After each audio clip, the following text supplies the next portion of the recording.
Bon dia a tothom. Veig que ja estem connectats o connectades, són 17 persones entre l'equip del departament, jo mateixa, l'Albert i la Liliana, i una mica la idea d'aquesta connexió d'en Zoom, perquè és una llàstima que no puguem fer en persona, però ja estem avasats a treballar així. La idea és presentar-vos els últims avenços que hem fet amb el tema de la Carta Catalana pels Drets i Responsabilitats Digitals. I bé, m'agradaria fer el debat en 3/4 d'hora, una hora amb els dos convidats que ara presentaré, que són la Liliana i l'Albert, però després sí que, si pot ser a partir de les 10:50 o les 11, doncs m'agradaria obrir el debat a totes les persones que ens acompanyeu, que entenc que també sou persones que coneixeu bé el projecte i entenc que la vostra opinió comptarà. Molt bé. A veure, com us he dit, us explicaré una miqueta l'estructura de la reunió o de la sessió. Primer el que faríem, deixeu-me presentar, evidentment, els convidats que teniu aquí en pantalla. Bé, tenim a l'Arnau i a la Txell, que ens estan al comandament de control. Després jo mateixa, després ens acompanyen la Liliana i l'Albert, que han sigut les dues persones que han, diguem-ne, coordinat i liderat aquests dos nous drets o responsabilitats entorn al que és el tema del treball i el tema dels infants i els joves. A veure com podem incorporar aquests dos punts de vista dins de la carta. La carta, com sabeu, és un projecte que és viu. Hem presentat ja 8 articles o 8 àmbits de treball i sabem i érem conscients que mica en mica aniríem incrementant. I el tema del treball es va sortir ja a les primeres reunions que vam tenir i, evidentment, el tema dels infants també és un tema transversal que toca a tots els drets que hem estat treballant. Per tant, la Liliana, que és experta del grup coordinador de desenvolupament de la perspectiva d'infants i adolescents de la Carta, està aquí també amb nosaltres, és doctora en Sociologia i investigadora de l'Institut d'Innovació Social d'ESADE i també és autora del llibre Tu no ets la teva selfie, que ara en parlarem una mica per sobre. I l'Albert és l'expert que ens ha coordinat el desenvolupament de l'àmbit de futur del treball de la Carta, és fundador del web consumocolaborativo.com, a part d'altres coses, i també és el connector de la xarxa WeShare per a Espanya i també ha escrit un llibre que és El trabajo ya no es lo que era. I, per tant, el que pretenem és, amb aquestes dues persones referents i coordinadors d'aquests nous dos drets, explicar una mica com ho hem fet. La meva idea és primer fer una introducció inicial del que és la Carta i per què hem inclòs aquests dos drets o aquestes noves responsabilitats en base al que estem visquent avui en dia, sobretot motivat per la pandèmia, que la pandèmia ha posat el tema del treball fins ara no estava sobre la taula o no tant com ara. Ara, precisament, estem tots, mireu com estem, teletreballant. Per tant, ha fet aflorar aquests nous drets o aquestes noves responsabilitats entorn al tema digital. I amb el tema dels infants també, perquè també el tema de com s'han de formar, també és evident que el fet de poder-se connectar o treballar online també els ha afectat o de com es relacionen. Per tant, faríem una primera visió de la carta o de l'entorn on ens movem. Després ja entraríem en base als punts que tenim ja a la carta, com temes com la governança algorítmica, el tema de les dades, la privacitat, etc., que són temes que ja tractem a la carta i mirarem com impacten en aquests dos col·lectius en específic. I, per últim, entraríem una mica a la metodologia, que també esteu avui aquí els convidats, perquè ens ajudeu a acabar de tancar aquest procés. Seguim, ja veureu, també amb el portal Participa i una metodologia que hem fet amb el cas dels infants que m'agradaria que la Liliana expliqués perquè ha sigut molt interessant. I, per últim, ja obriríem un torn de debat amb vosaltres. M'agradaria això, un 20 minuts i ja està. Llavors, teniu el xat. Aneu fent les preguntes, entenc que l'Arnau o la Meritxell ja ens aniran filtrant agafant les preguntes i al final ja entraríem a respondre-les. D'acord? Per tant, si us sembla, sense ja més demora, entrem amb el bloc 1, que és el bloc aquest d'introducció i reflexions inicials sobre la carta. Com he dit, les circumstàncies d'aquesta nova era digital fan que les nostres vides hagin canviat, en particular i sobretot el tema dels grups de treball de la carta. I, per tant, una mica, com valoreu, Liliana i Albert, la necessitat, evidentment això va sortir fa un any, però la necessitat d'aquesta carta catalana, és a dir, fa un any ho vam plantejar o any i mig, però avui en dia creieu que us refermeu amb la necessitat d'aquesta carta o com ho veieu?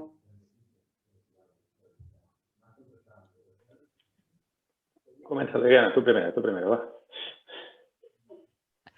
Molt bé, perfecte. Doncs bé, en primer lloc, moltes gràcies, Joana, per aquest espai. Moltes gràcies també a la gent que ens està seguint, perquè això, com explicaves, és un procés bastant col·lectiu i per tant, totes les veus doncs importen, no? Jo crec que si era necessari fa un any o any i mig, sobretot perquè hi havia moltes veus que veníem explicant doncs, totes les oportunitats, però també llums i ombres de tot l'entorn digital, penso que un any i una pandèmia després, ningú ho dubta, no? Perquè per molt que fóssim analògics abans o per molt que creiéssim que podíem fer ús de les tecnologies de manera acrítica, cada vegada tenim més arguments per empoderar-nos i sobretot per pensar que la ciutadania és fonamental que sigui coneixedora de quines oportunitats té, però també de quins deures, no? O sigui, aquesta aproximació des dels dos pols que creiem que és fonamental. Jo crec que està justificadíssim i pràcticament ens sobren els motius, com diria algú. A mi el que em sobta, la Liliana, que el tema, ara estan sortint moltes cartes de drets, moltes, però de deures i responsabilitats no en parla ni una, també us ho dic. Albert. Sí, bueno, no, evidentment molt d'acord. Bueno, primer també agraït de poder participar en aquest procés, tant en l'elaboració d'aquesta exploració addicional que hem fet en l'àmbit del treball i dels infants i adolescents. I sobretot veure això, que crec que és obvi que cada cop la tecnologia digital ja ho era, però cada cop d'una manera més accelerada forma part de les nostres vides. Ara, amb el tema de la pandèmia, doncs també ho hem vist d'una manera més evident, no? La nostra dependència en l'àmbit de l'oci, en l'àmbit també del treball, i sobretot veure que la nostra capacitat d'inventar noves coses supera de llarg la nostra capacitat de civilitzar-les, no? Per tant, és important. I veure que és un treball permanent, que això no és una cosa que al final de 2021 estarà fet, sinó que crec que aquesta mirada, i amb aquesta mirada doble de drets i responsabilitats que diem, ha de ser permanent. Jo ara, per exemple, he estat jugant aquests Nadals amb les ulleres de realitat virtual de Facebook, de los Oculus 2, i que són com el nou espai i et deixen pensant en moltes coses i molts riscos amb els que entres en aquests espais. Per tant, permanentment veurem coses noves. Molt bé. Ara ja anem també, com he dit abans a la vostra presentació, doncs sou autors de 2 llibres que van sortir ara, si no m'equivoco, just ara, abans de Nadal. Va ser, ja que sí que fem la presentació, fa un parell, 3 mesos o així. I doncs ja que els tenim aquí també aprofitaré per Liliana, tu que has escrit aquest llibre sobre com ens relacionem, allò del selfie ja no sé què era, com era el selfie... Sí, tu no ets la teva selfie. Has fet un bon mix entre els títols dels 2 llibres per això, Això també passarà. Bueno, a veure, podeu mirar de fer un treball col·laboratiu també en un futur, no sé, segur que sortiria una cosa molt maca. A veure, en aquest llibre el que fas és analitzar aquestes noves formes de relacionar entre els joves i dius que tu tens un club de còmplices de joves. A vegades parlem de joves sense parlar amb ells, no? Parlem dels joves i jo soc jove però no tant, no? I tu també. Per tant, què creus que des d'aquest club de còmplices que tens que et crida més l'atenció de les seves experiències amb les xarxes socials?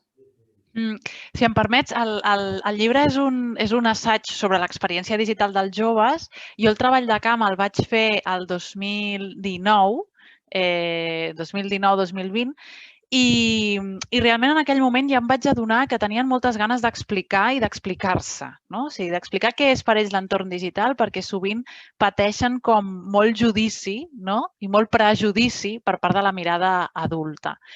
Llavors, en aquestes entrevistes que jo feia amb 12 joves entre 18 i 29 anys, per tant, ja són majors d'edat, però encara tenen molt a prop la seva adolescència, m'adono que ells tenen un cert trajecte en la seva vida digital, no? I, per exemple, no és el mateix parlar amb una persona de 18 anys que amb una de 22. La de 18 encara està amb la falera digital, doncs, per exemple, sobretot a nivell de xarxes socials, que era el que jo parlava amb ells i elles, i aquesta falera de tenir com més amics millor, com penjar més continguts millor, aconseguir més likes i de més. Però vas veient com a mida que van creixent també madura la seva relació amb aquestes xarxes o amb els perfils amb qui es connecten i de més.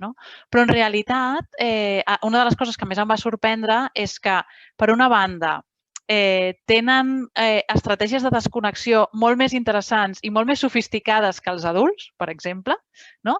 Estratègies de selecció de la informació, de la lectura crítica i sobretot això, d'estratègies de desconnexió i d'aïllament.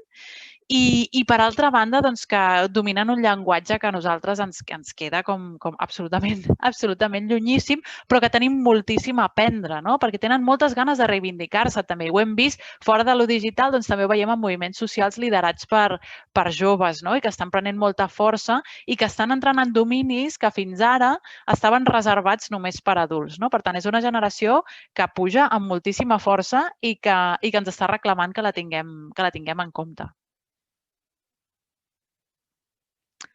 Em sembla que estàs amb el micro, Joana.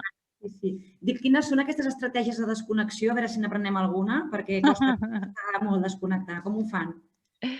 Doncs una que explico sovint perquè em sembla molt poderosa, a part de...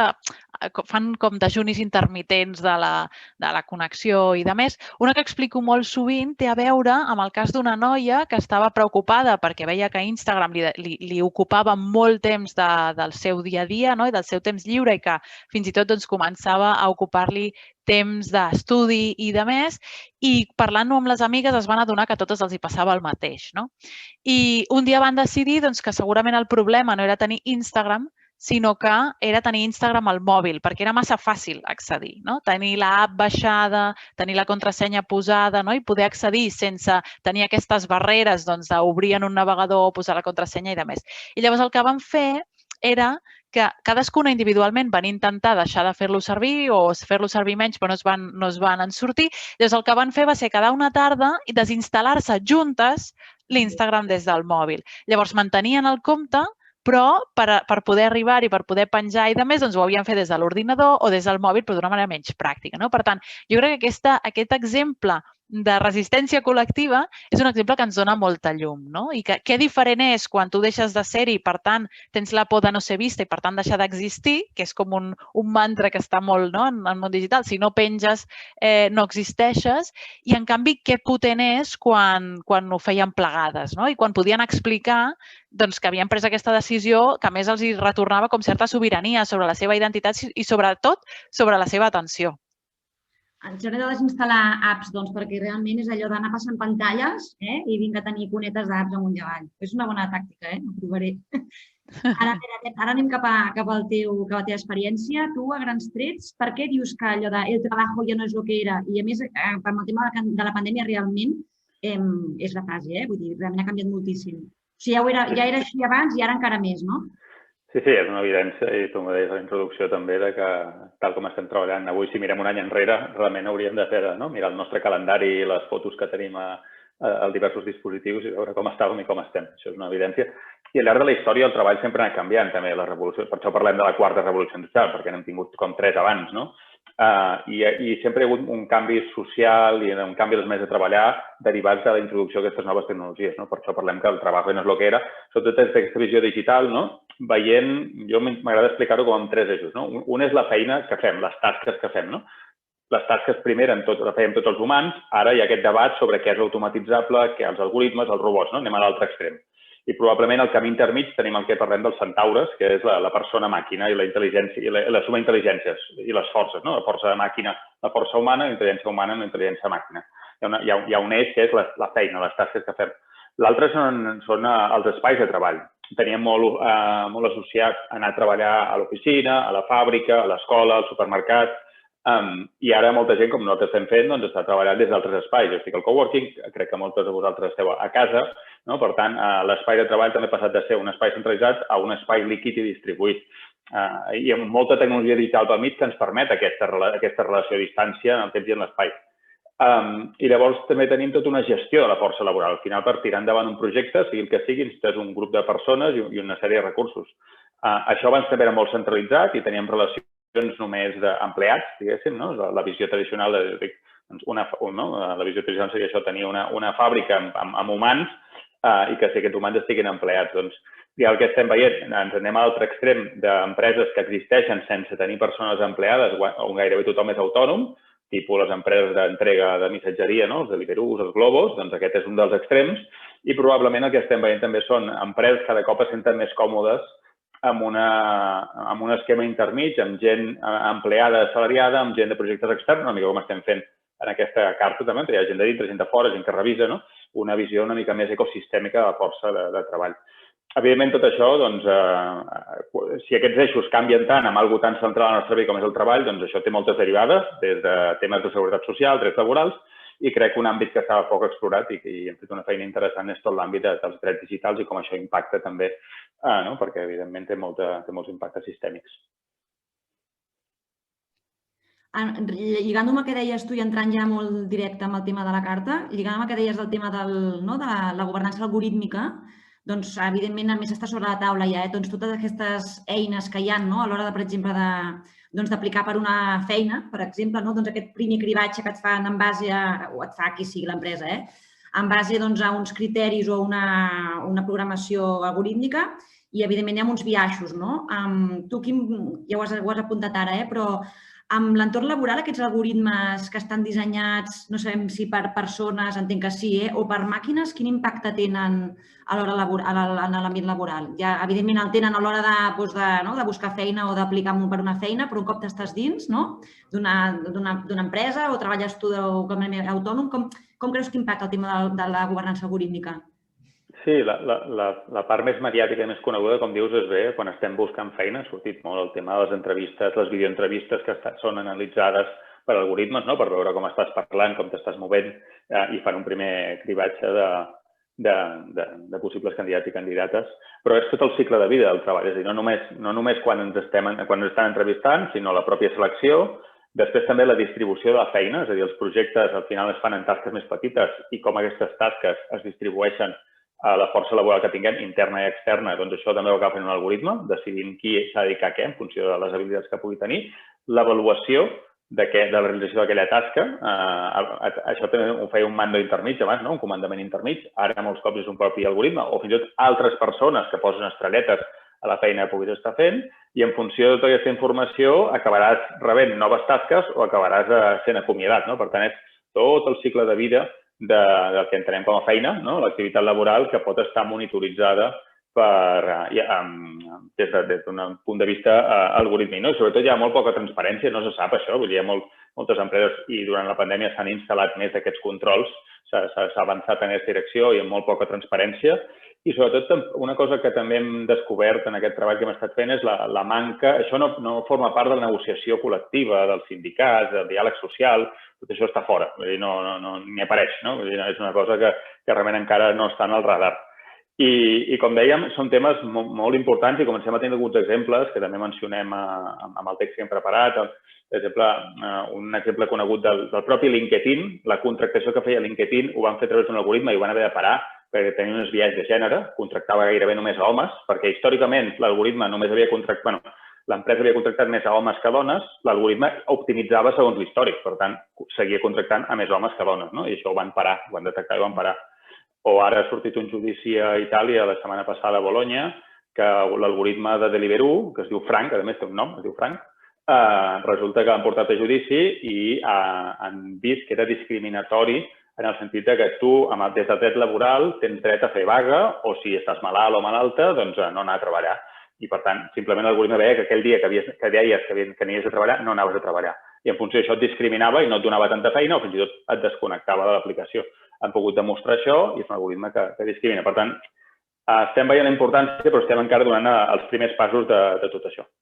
I entenc que també, que tot i que hi hagi aquests casos, com bé dius, també es pot fer servir en benefici del propi treballador o treballadora, és a dir, que no sempre la governança algorítmica té una connotació negativa, que entenc que també, si es fa servir correctament i està ben dissenyada, doncs, evidentment, pot comportar un benefici per l'empresa o pel treballador o treballadora, que també té la seva... Sí. Com moltes coses digitals tenen la cara A i la cara B, és a dir, tenen la posició on tota aquesta tecnologia es pot posar també a favor, com bé dius, de les persones treballadores i de les empreses, doncs, per exemple, el tema de les hores extres, per veure que no estigui, desconnexió, fins i tot, vull dir, si volem aplicar desconnexió ho podem fer des d'un algoritme també, a partir de certa hora no s'envien e-mails, això hi havia alguna empresa que ho havia fet, el servidor d'e-mail deixava enviar e-mails a partir de les 6 o 7 de la tarda, sortien l'endemà al matí, doncs ja està, si tu enviaves simplement no sabies que no arribarien a destí. o evitar discriminacions. També hi ha moltes discriminacions que poden ser més o menys conegudes, però al moment que es digitalitza i que hi ha processos i algoritmes i dades, són evidents, són mesurables. Per tant, i pots actuar per corregir aquest tipus de discriminacions. Per tant, com molt bé dius, veiem els riscos i també saber l'oportunitat en aquest àmbit digital i el control algorítmic. Liliana, i en el cas dels infants i adolescents, també s'ha de tenir en compte, entenc, aquesta diversitat a l'hora de dissenyar els algoritmes. Es fa servir o quina experiència tens tu? Sí, en el cas del món, o sigui, de les activitats que afecten a infants i adolescents, això encara no està tan, diguéssim, no està tan desenvolupat. Sí que portem uns anys on s'està, per exemple, treballant en tot el tema d'avaluació i analítiques d'aprenentatge, on es pretén, per exemple, sobretot fer servir algoritmes amb finalitats predictives. És a dir, un element que, per exemple, en l'entorn educatiu preocupa moltíssim és el poder detectar els possibles fracassos escolars. I a partir d'aquí sí que és veritat que s'han desenvolupat el que han anomenat les edulítics, les analítiques educatives, però la veritat és que encara no ha acabat d'enlairar-se del tot. És a dir, això es pot veure una mica més en entorns universitaris, per exemple, o s'està començant a desenvolupar molt fortament en la part de MOOCs, de cursos massius online, on el que tenim és molta massa crítica, tenim moltíssim, tot és online i, per tant, tenim moltíssims registres, moltíssima informació que podem posar al servei d'aquesta governança algorítmica. Com deia l'Albert i com comentàveu abans, hem de pensar que el fet de poder fer servir algoritmes també ens podria permetre incloure un factor corrector. És a dir, que si per disseny diem, en lloc d'afavorir el biaix que tenim en els històrics, fem-ho a la inversa. És a dir, contracta d'acord amb el negatiu, diguéssim, de l'històric. Per exemple, això podria ser un experiment divertit. Caldria veure l'impacte social. El que sí que sabem des de ja és que comença a haver una bretxa digital dintre de la bretxa digital de qualitat de l'ús, que una cosa és que tinguem accés als dispositius i a connectivitat, l'altra és que els sapiguem fer servir, hi ha encara un tercer nivell de la bretxa de qualitat d'ús, que és aquella en la que entenem que som capaces de posar aquestes eines digitals al servei dels nostres propòsits com a persones, és a dir, la nostra trajectòria professional, personal, familiar, el que sigui. Doncs dintre d'aquesta bretxa de qualitat d'ús hi ha una que té a veure amb la ignorància respecte a la governança algorítmica, que està molt lligada amb el que comentava també l'Albert. És a dir, és molt difícil saber quan un algoritme està intervenint en la teva vida, quan t'està limitant les teves possibilitats presents i futures. Llavors, és molt, molt important que es treballi això també des de les edats més avançades, més primerenques, és a dir, amb adolescents i joves que sàpiguen que allò que veuen a través de les seves pantalles, des de quan fan una cerca a Google fins a en quin ordre els hi apareixen els amics en el seu Instagram o en el seu TikTok o en el canal de Twitch que estiguin seguint, hi ha alguna cosa que els està ordenant d'aquella manera amb alguna intenció determinada. I creiem que això és molt important perquè prenguin consciència que el paisatge pel qual passegen, primera, és personalitzat i segon, que està moderat per un algoritme que no sabem molt bé com opera i que normalment és en situacions d'opacitat. I lligant-ho amb això, Liliana, i també a un tema que comentem a la carta, que és el tema de les dades personals, clar, també entenc que els joves i les joves, igual que els adults, tenim coneixement de quan et dones d'alta en una plataforma o quan penges una foto a Instagram, que amb aquestes dades, ja siguin dades textuals, una foto també és una dada, al cap i a la fi, perquè la pots, també és informació. Quin creus que és el coneixement que tenen els infants i joves sobre l'ús que pot fer internet o el perill o no de dades personals a la xarxa? Estan preparats o estan pitjor que nosaltres? Millor? Com ho veus? Aquí és interessant perquè hi ha com dues derivades i depèn de qui situïs com a adversari entre cometes com a l'altra banda. Diria, per la banda de consciència de l'ús corporatiu de les dades, és a dir, aquests grans monopolis que hi ha darrere de les plataformes, no tenen gaire consciència respecte a què implica que Facebook sigui propietari d'Instagram i de WhatsApp o que YouTube sigui en realitat de Google o de l'empresa mare d'Alphabet. En aquesta part d'aquest capitalisme de vigilància corporatiu els hi queda molt lluny a infants i adolescents, però en canvi saben perfectament què passa si s'exposen massa respecte a possibles ciberatacs, per exemple, ciberassetjament. Per exemple, llavors, quan tu els preguntes com s'han creat el seu compte, directament ja et diuen no, és que el meu compte és privat, el tinc tancat, o només puc seguir a qui jo vull, o puc aprovar qui em segueix i qui no. És a dir, a l'hora de marcar quin és el terreny de joc i amb qui volen jugar, diguéssim, amb qui estan interactuant, sí que tenen un nivell de consciència bastant alt. I aquí jo crec que és molt important felicitar a tots els adults referents que han acompanyat aquestes criatures, perquè això no és quelcom que surti de natural, no és quelcom que sigui obvi, això s'ha d'acompanyar i s'ha d'educar. I el que estem veient és que aquelles criatures que reben més acompanyament i des de l'acompanyament explícit, de dir, escolta, anem a seure i configurem el teu compte plegades, funciona molt millor que una supervisió, diguéssim, des del control i des de l'opacitat, que seria la versió de no, jo ja t'he posat el control parental en les teves eines digitals i jo vigilo a través d'una aplicació què és el que estàs fent.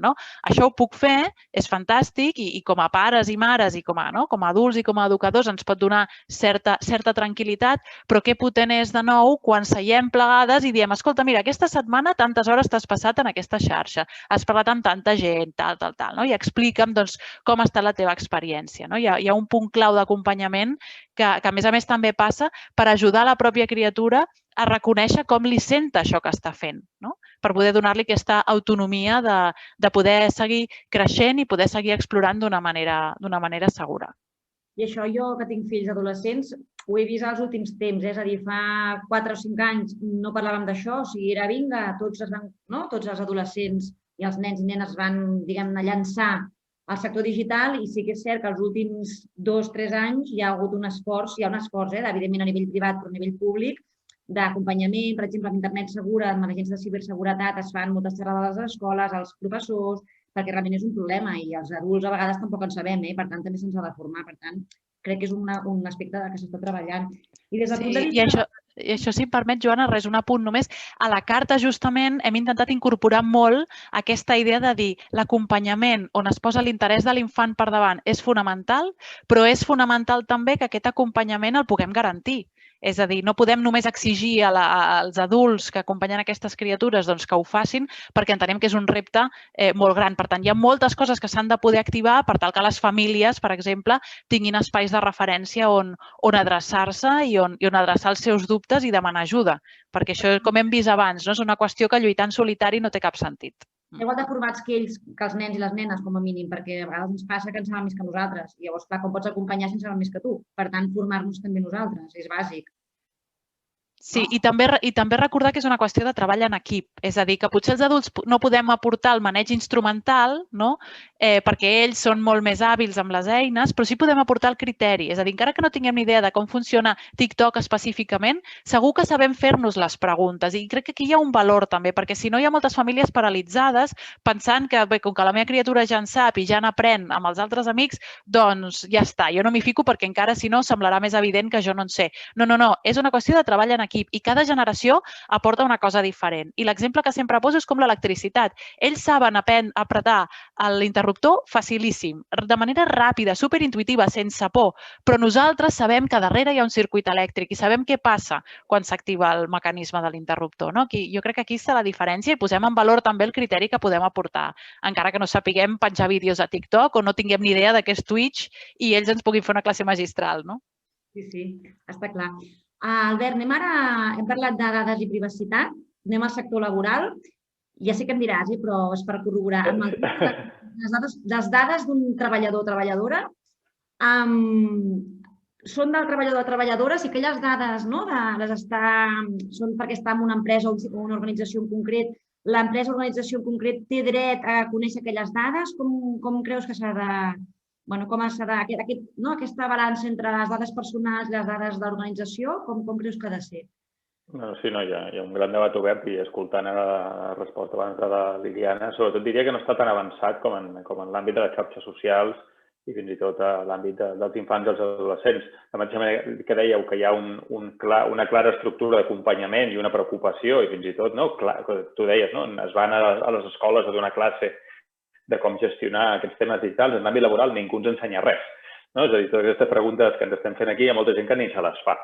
Per tant, això seria, diria, un primer pas. És a dir, de la mateixa manera que estem acompanyant en àmbits com pot ser les xarxes socials, i en aquest cas l'educació dels infants, jo crec que des dels sindicats i des d'altres àmbits poder acompanyar un major coneixement, una major consciència de totes aquestes dades que es mouen en l'àmbit digital. I aquí hi ha moltes dades. La resposta òbvia, i sobretot amb la llei europea que tenim en aquests moments, és que les dades han de ser de la persona treballadora. I això per començar. I això no està passant. Ara, per defecte, ha passat en moltes tant plataformes com sistemes de vigilància. Per defecte, les dades formen part de l'empresa o de la plataforma amb la que estiguis interactuant. Quines dades estem parlant aquí? Doncs et diria com 3 o 4 tipus. Primer, les que dones tu, que és el teu nom, la teva foto i tal, que tu les dones i, per tant, és conscient. Hi ha totes unes dades d'activitat, és a dir, tota la feina que estàs fent. Posem, per exemple, l'exemple de Deliveroo o de Glovo per tenir una idea, però pot funcionar també en el cas d'un empleat que estigui vigilat amb algun control algorítmic o la seva que es monitoritzi la seva activitat. Què estàs fent, com ho estàs fent, quan tardes, quan corres, tota aquesta informació d'activitat laboral també acaba emmagatzemada. A partir d'aquí també en diràs l'avaluació de tercers. Algú avaluarà aquella feina. En el cas d'Airbnb serien les estrelletes, similarment a Glovo, i en una feina seria o un algoritme o alguna persona dintre l'empresa t'avalua també. I una barreja de aquestes dades acaben perfilant-te. Hi ha unes dades inferides, uns algoritmes molts cops obscurs, fins i tot a vegades pels propis programadors, on t'acaben perfilant. I allò és una altra dada, també, perquè tu ets una persona perfilada, el mateix que passa amb les xarxes socials, que et segmenten i et posen en una mena de bombolles, doncs això també està passant. I en aquest moment aquestes dades formen part, per defecte, de les plataformes i de les empreses i hi ha poca gent que estigui fent aquesta reclamació. Destacaria, en aquest cas, un projecte anglès que es diu Worker Info Exchange, d'un activista de dades, James Farrer, que val la pena conèixer-lo, on d'una manera estructurada permet als conductors d'Uber de la capital d'Anglaterra demanar les dades a la plataforma i començar a fer una agrupació col·lectiva de les dades personals. I aquí comences a tenir, i a partir d'aquí, per exemple, amb aquestes dades, ara han portat Uber a judici a Holanda, no hi ha sentència encara, la sentència sortirà al març, perquè diuen que no tenen prou informació per saber si l'algoritme discrimina o no. Els han despedit, hi ha gent que ha estat despedida de la plataforma i diu que no saben per què, les dades, i estan en judici amb tot això, per posar un exemple. Un altre tema important de les dades laborals és la portabilitat, és a dir, com el currículum, diguéssim. Al final, allò que he fet bé en un espai, si soc bon en una plataforma, seré bon en una altra plataforma del mateix tipus o fins i tot per fer un canvi de feina.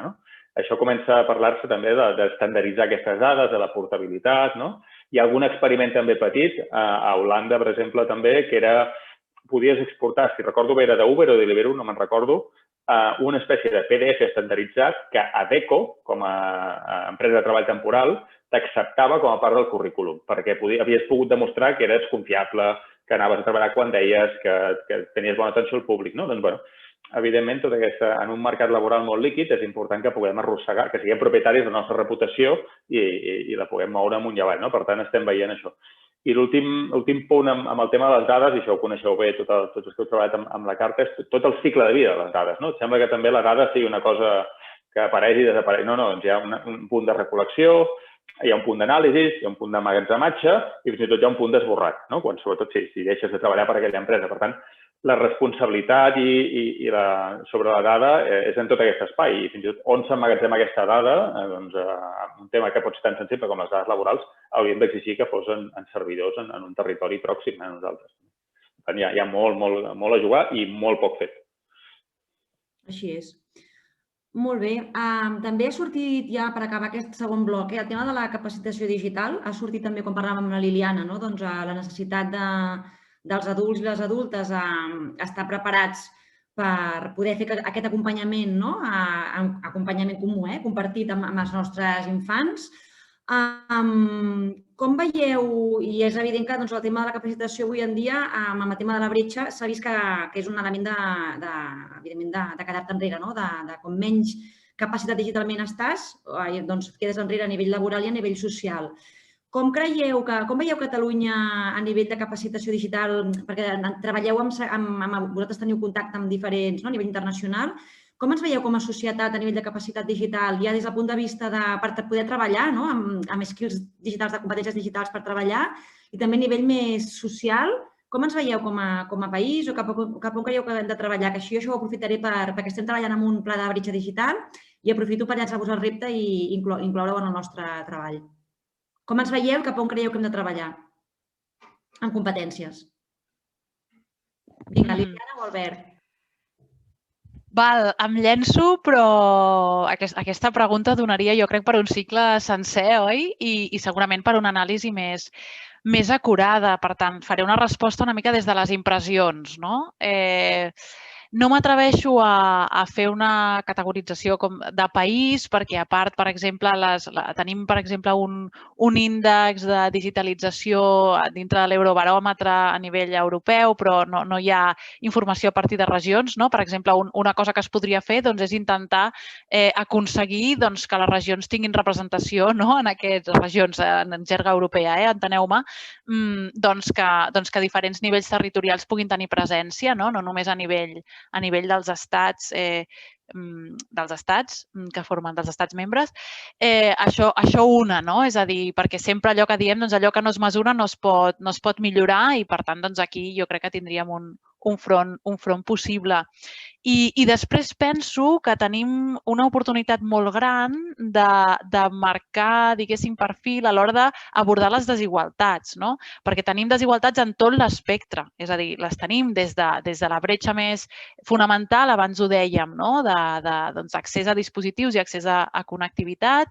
Si bé és cert que en pandèmia hem vist reaccions ciutadanes i des de la pròpia administració que ens hem sabut mobilitzar per fer arribar al màxim possible aquests dispositius i de més.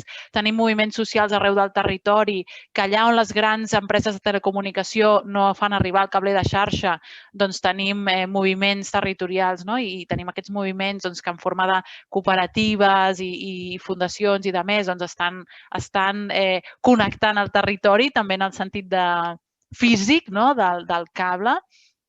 I jo crec que podem aprendre molt de totes aquestes iniciatives.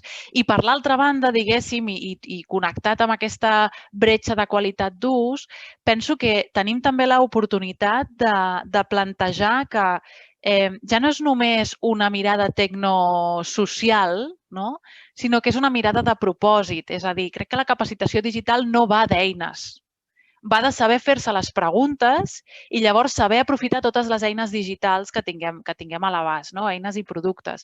Una mica en relació amb el que deia abans, ja no és que jo vull fer servir TikTok o Twitch o Instagram o el que sigui, sinó per què ho vull fer servir. Jo ho vull fer servir per una projecció professional, per exemple, ho vull fer servir per construir un moviment social, ho vull fer servir per teixir una xarxa de sororitat, per què ho vull fer servir? És com en altres àmbits de la vida, a la cuina, per exemple. Doncs, escolta, jo vull fer una paella. No he de fer servir, no he d'aprendre a fer servir la nevera i a fer servir la cassola. Jo vull fer una paella perquè vull fer una paella que sigui saborosa, etc. Doncs això és el que hem de poder arribar a fer també amb aquestes eines digitals. Igual que ara sabem discriminar quan toca fer un mail, quan toca fer una trucada i quan toca fer un WhatsApp. Doncs això extrapolat a totes les eines que hi ha, des de les ulleres de Facebook que comentava abans l'Albert, de dir, escolta, potser volem fer servir aquests dispositius per crear empatia i per generar cohesió social. Doncs aquesta és la pregunta que ens hem de fer, no només les eines, no només la part instrumental. Albert, vols afegir alguna cosa? Sí, bueno, dos apunts, un general i un en l'àmbit més laboral. En l'àmbit general, jo crec que una cosa que també podem apalancar-nos és amb els col·lectius i tot el teixit associatiu que tenim al territori. És a dir, sembla que això sigui un problema de responsabilitat personal, quan tot això s'aborda molt millor quan estàs, ja tenim molts col·lectius en els que participem i hi ha àmbits de vida i sembla que això, simplement passar de responsabilitat absolutament personal, que sembla que molts cops el temes digitals l'hagis de resoldre tu sol, sinó en uns entorns una miqueta més col·lectius. En l'àmbit laboral estarem parlant això dels sindicats o d'altres estructures de col·lectius laborals, escoles professionals, o alguns entorns on puguin, per exemple, acompanyar.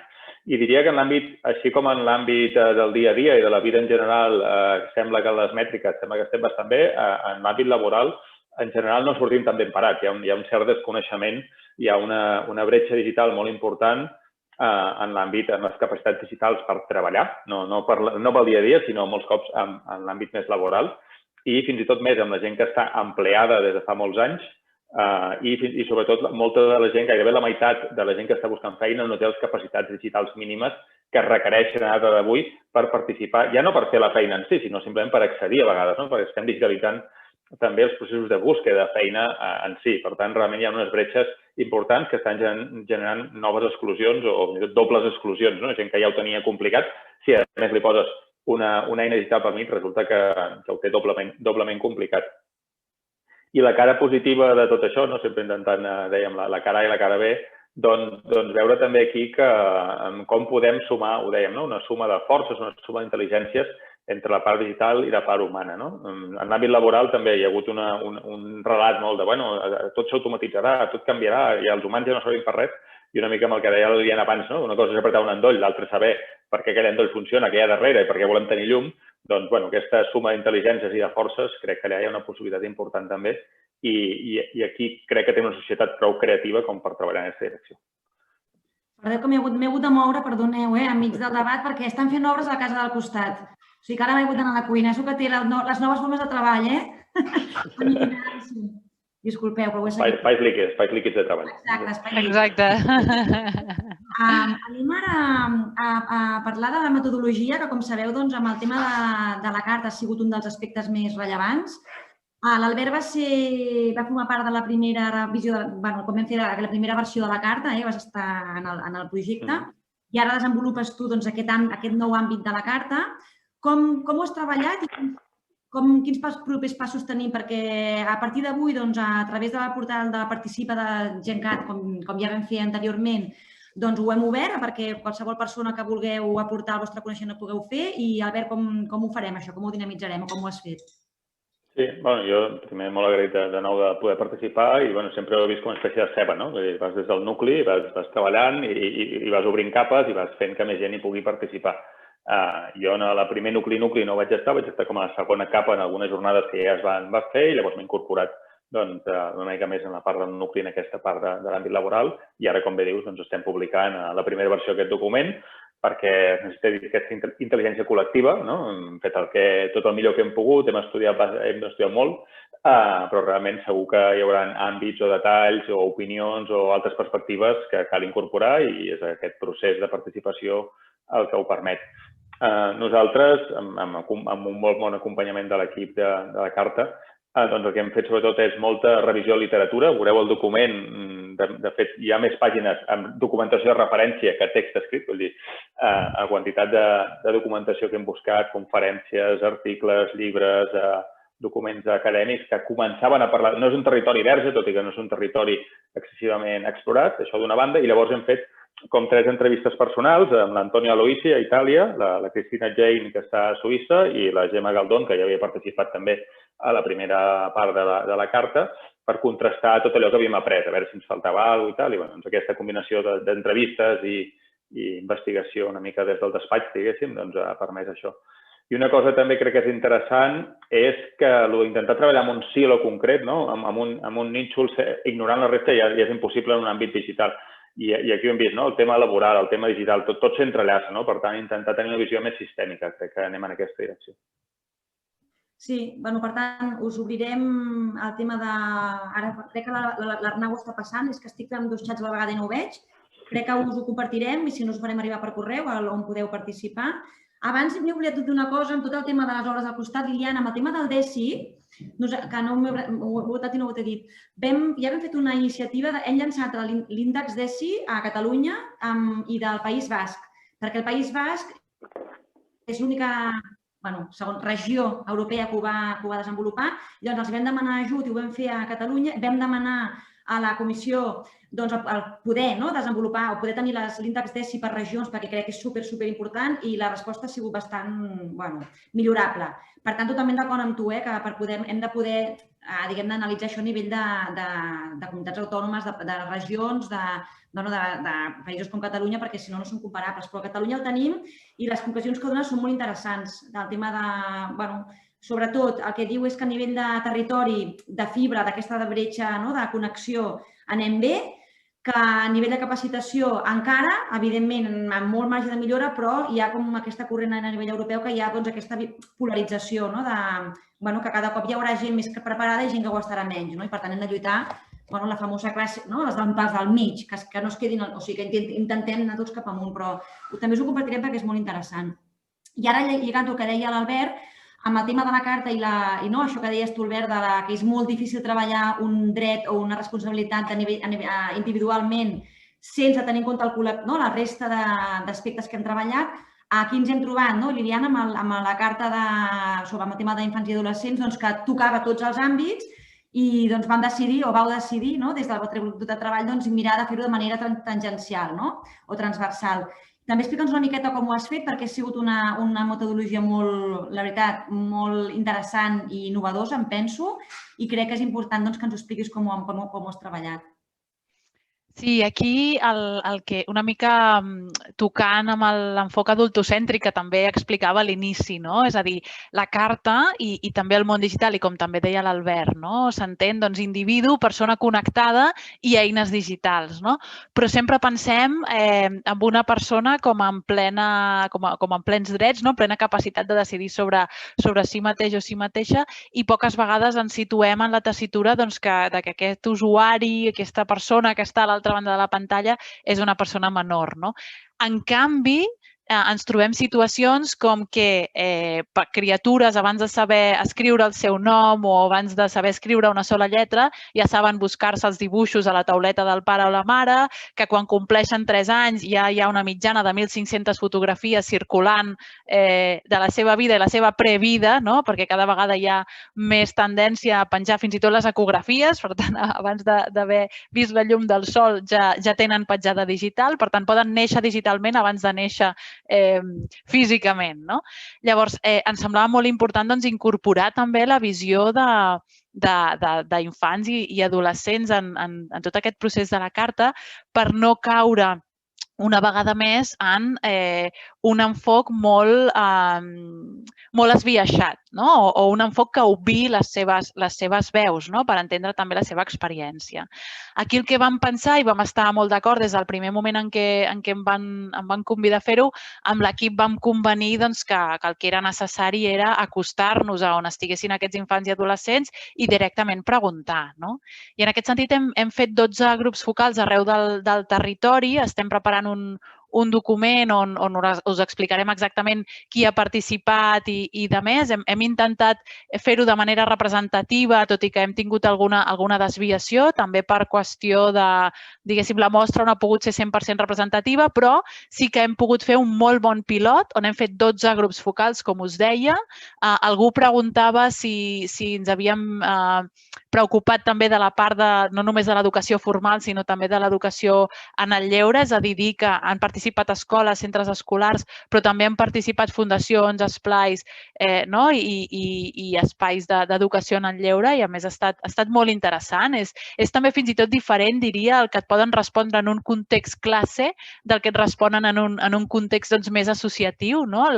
L'experiència també és diferent, també es valora o es pot percebre el grau de reflexió que aporten els diferents espais, és diferent. I llavors el que hem fet és explorar amb ells i elles a partir de 3 elements que tenen a veure també amb 2 pilars que vaig descobrir en el llibre, que és que qualsevol persona, sigui de la civilització que sigui, neixi on neixi, en l'època que sigui, necessita 2 coses. Una és ser, tenir una identitat, saber qui és i saber qui no és i contra qui s'identifica.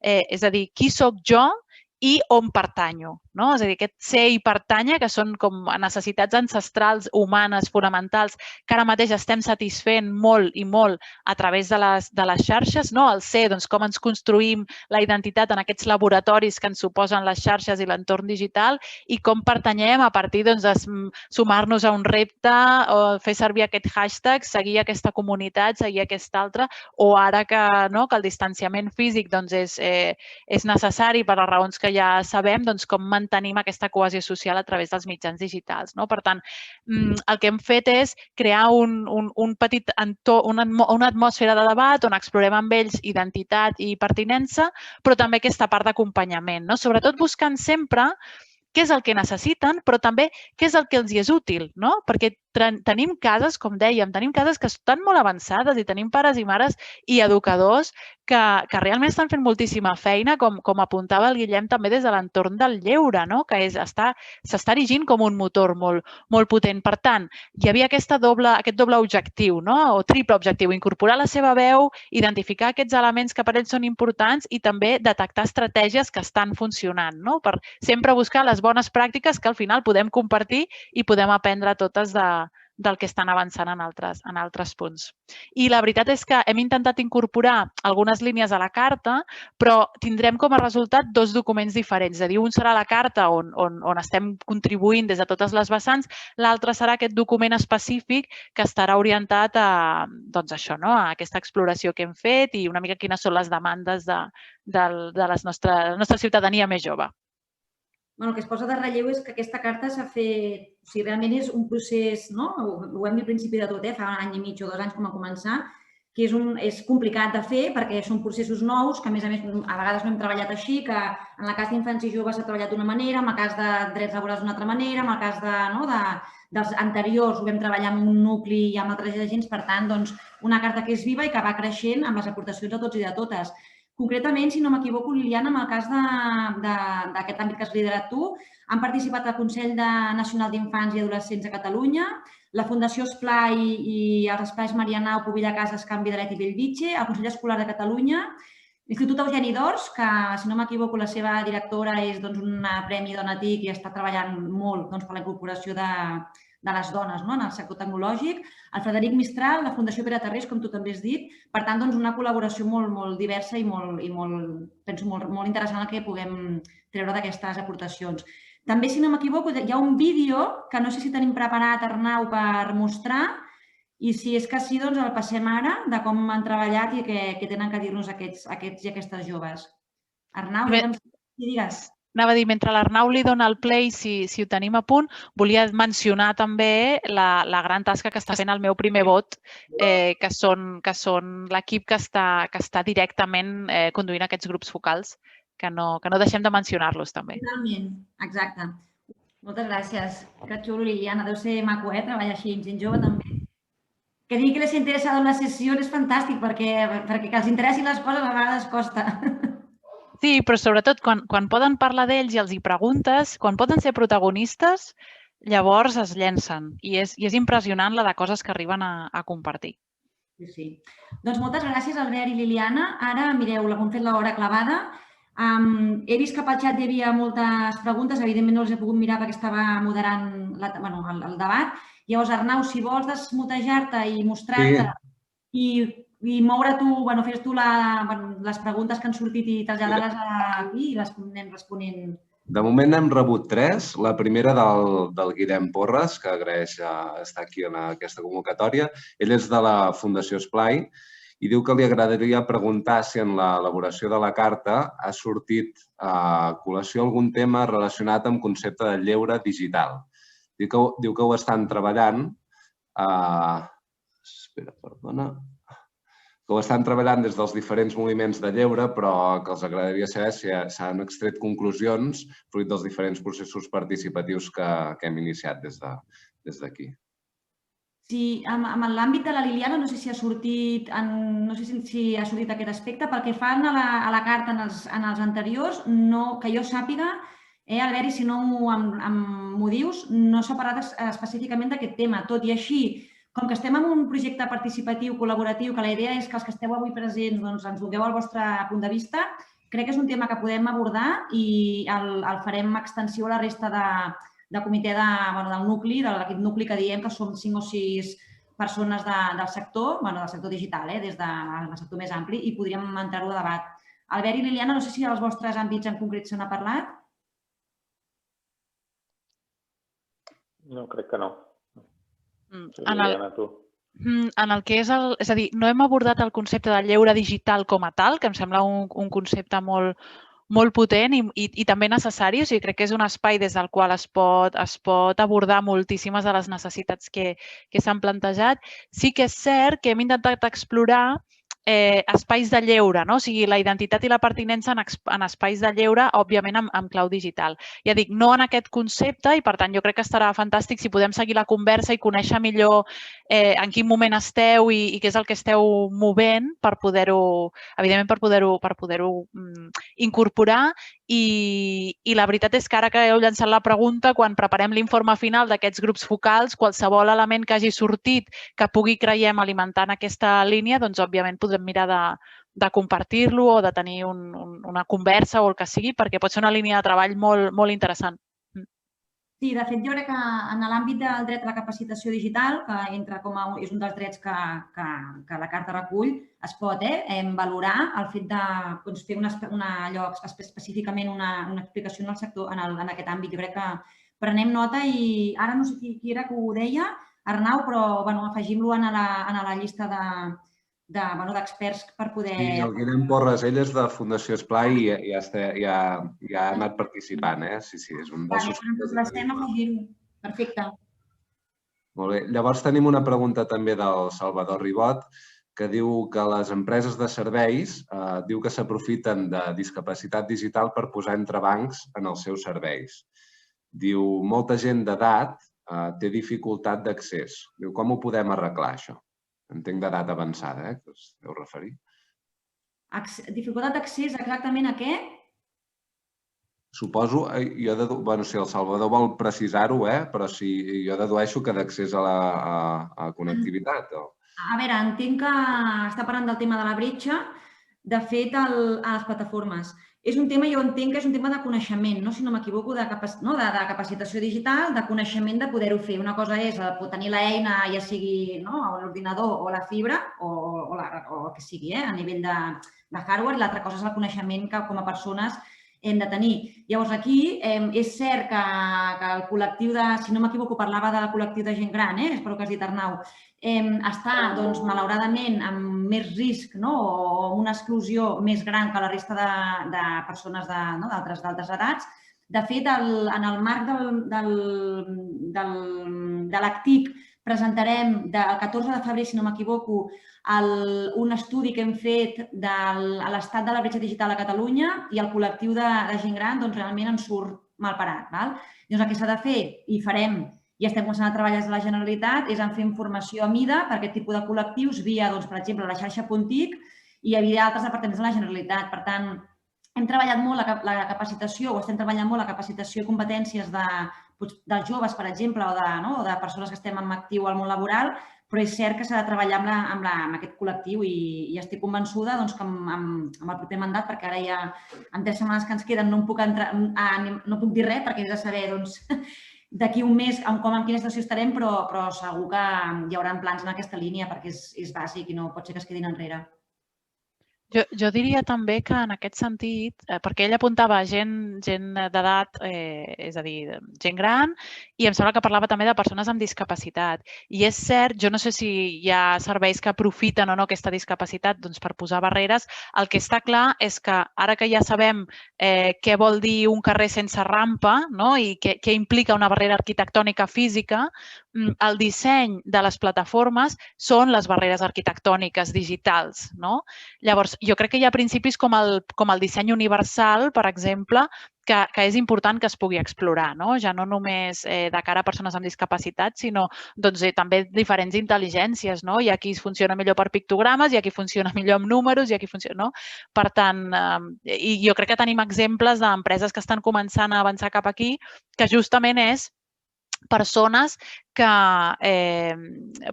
o sigui, com incorporar persones diverses a l'hora de definir tot això. I aquí també veig que la Fundació Esplai diu els dissenys de les plataformes i els propis continguts. És veritat, jo crec que el principi del disseny universal s'ha de poder aplicar de forma transversal a tot el que... No només al continent, sinó també al contingut. Gràcies. El Jordi Asensi també fa una pregunta pel debat. Ell diu com casa la iniciativa de la Carta Catalana amb altres iniciatives dins de l'Estat o el que s'està fent a nivell més concret de la Unió Europea o el Consell d'Europa en temes de governança algorítmica o de regulació de la intel·ligència artificial. Diu, creieu que una proposta de soft law pot funcionar a Catalunya tenint en compte la força dels actors privats que es mouen en l'entorn digital? Pregunta complicada. A veure, amb el Carta de Drets ara està de moda. Com sabeu, doncs tothom presenta la seva carta, i abans ho hem dit, tot i que vam ser dels primers a Catalunya en posar-la en marxa. I no és per posar-nos la medalla, però és així. Vam començar a treballar-ho fa 2 anys i mig, si no m'equivoco, i vam presentar fa quasi 2 anys. I és cert que la nostra carta va néixer al mateix moment que va néixer la Carta de Drets que va posar en marxa l'ICAP, el Col·legi d'Advocats. Llavors, amb el Col·legi d'Advocats hem estat treballant conjuntament. Pel camí s'ha presentat també la Carta per los Derechos Digitales del Ministeri d'Espanya. En aquest cas, doncs, també els vam fer servir, els vam oferir poder aportar el nostre coneixement i la veritat és que, de fet, no sé si algú que està aquí dels que estan com a participants hi han col·laborat, però bé, el procés ha sigut molt diferent el que han fet des del Ministeri que el nostre. Jo crec que a cap i a la fi tots venim a dir el mateix o hauríem de venir a dir el mateix, de manera, entenc, des del punt de vista que cadascú té. I en el nostre cas en particular, el que vam fer va ser enviar a les institucions europees el resum de tot el que havíem fet, a tenir contacte amb els comissionats a la Comissió Europea respecte als temes de drets digitals. Us haig de dir que a mi m'ha defraudat una mica perquè ens tracten a vegades com a regió i ens costa que ens visibilitzin com a un estat membre i ja sigui també lligat amb el tema del català, per exemple, que això també ho hem fet arribar. Per tant, estem, diguem-ne, fent una lluita a nivell de Catalunya i s'ha de mirar de veure com casen amb les altres iniciatives que hi ha a nivell espanyol i europeu. Però també us haig de dir que potser les cartes que desenvolupem nosaltres i les que es desenvolupen a altres bandes no són ben bé, no tenen el mateix objectiu. Vull dir que és una mica una guerra amagada. Però bé, ja anem lluitant perquè se'ns tingui en compte, que és el que pretenem. Des de la part del contingut, si em permets, el que sí que hem intentat és, en el moment que fèiem la revisió, i crec que l'Albert també ho ha fet així, en el moment que fèiem revisió de documents existents, tot allò que existia en el moment que ens hem posat a explorar, nosaltres sí que ho hem intentat incorporar. És a dir, creiem que es pot aprendre de qualsevol iniciativa, tot i que a vegades els enfocs no coincideixin, però sempre amb aquest punt de vista d'escoltar i de llegir tot el que existia. Totalment d'acord. De fet, en la primera versió de la carta i la que ens ha passat l'Albert ara, o sigui, la part d'annexes de fonts d'informació que hem fet servir per poder nodrir aquesta carta és immensa i, evidentment, es té en compte tota la normativa i iniciatives que hi ha hagut a nivell europeu i internacional, ja siguin del sector públic, del sector privat o d'altres institucions. Per tant, jo crec que ho vam dir així, un dels principals treballs d'aquesta carta, a banda de la carta final, és el procés i tota la documentació relacionada que hi ha i aquesta recerca que s'ha fet. Apuntar només el tema del soft law, que també comentava, que hi ha una oportunitat interessant de com anar en la direcció que apunta la carta i, com bé dius, pot ser a través de processos de compra pública, a través d'estàndards digitals. Hi ha maneres que no són una regulació tradicional, entesa com a lleis i normes des d'un punt de vista tradicional, on es pot anar acompanyant de manera que els proveïdors tecnològics hagin d'anar-se encaixant. I crec que això, els estàndards digitals, són una mena de soft law molt interessant. Això va sortir en alguna de les entrevistes, per exemple. I fins i tot en l'àmbit laboral, el que estem veient també és com la tecnologia, en temes de drets laborals i drets digitals, s'estan creant aplicacions pels treballadors per garantir els seus drets digitals i els seus drets laborals també. És a dir, la pròpia tecnologia com una eina de control sobre tot això, igual que, per exemple, hi ha diverses eines on pots anar al supermercat i començar a escanejar codis de barra per saber què hi ha dins d'aquells productes i cada cop més gent compra en base a aquesta informació. Veure també com, des d'un punt de vista de comportament, podem anar en la direcció que indica la carta d'una manera que això no sigui una regulació tradicional. I, de fet, també l'intentar promocionar iniciatives, és a dir, una cosa és això, intentar que les grans tecnològiques trobin, diguéssim, constrenyiments als quals s'hagin d'anar adaptant, però, per altra banda, també intentar promoure eines de software lliure, per exemple. O sigui, que cada vegada hi ha més alternatives, també fer-les visibles i fer-les créixer, que és una altra forma d'emancipar-se d'aquests monopolis. Mentre no surten més preguntes de moment, només apuntar una cosa en allò que comentaven el Salvador Ribot i des de la Fundació Esplai també, que en la segona versió de la carta, en l'apartat de l'accés universal, hi ha un parell de punts que d'una manera o altra responen a això que comentaven. Deien, tothom ha de poder gaudir i participar del disseny inclusiu i de l'ús d'interfícies, contingut, mitjans i aplicacions accessibles per a totes les persones, independentment de la seva condició. I també s'hi deia, tothom ha de poder accedir amb igualtat als serveis digitals públics i privats. O sigui que d'alguna manera ja ho havíem debatut, això també, en aquell primer exercici. El Jordi Asensi ens fa aquí un apunt que diu que amb el tema de la defensa del català en l'entorn digital ja sabeu que no esteu sols. Gràcies, Jordi. Sí, perquè estem lluitant-ho, ja us ho dic. Però bueno, a poc anem tenint resultats. I bé, de moment no entra cap més pregunta. Molt bé, home, jo crec que quasi una hora i quart ja de debat, per mi penso que és suficient, perquè el que es diu, en una hora ja, si ningú té cap pregunta, jo crec que ja està bé. Agrair-vos la vostra presència. Evidentment, doncs, esteu, tant l'Arnau com la Meritxell com jo, i evidentment la Vera i la Liliana, oberts a qualsevol aportació que ens pugueu fer. I esperem que podeu participar i col·laborar perquè, com ja he dit, doncs això és la suma de la intel·ligència col·lectiva de tothom, de tots i de totes. Per tant, Arnau, si us sembla, ho deixem aquí i disposats a qualsevol persona que vulgui, doncs ja sap on som, per sumar en aquesta Carta Catalana pels Drets i les Responsabilitats Digitals. Sí, el portal Participa, que s'havia penjat un moment a primera hora, suposo que perquè hi ha entrat milers de persones a consultar la nostra proposta, ara ja està actiu. Molt bé, gràcies, Arnau. Que tingueu un bon dia.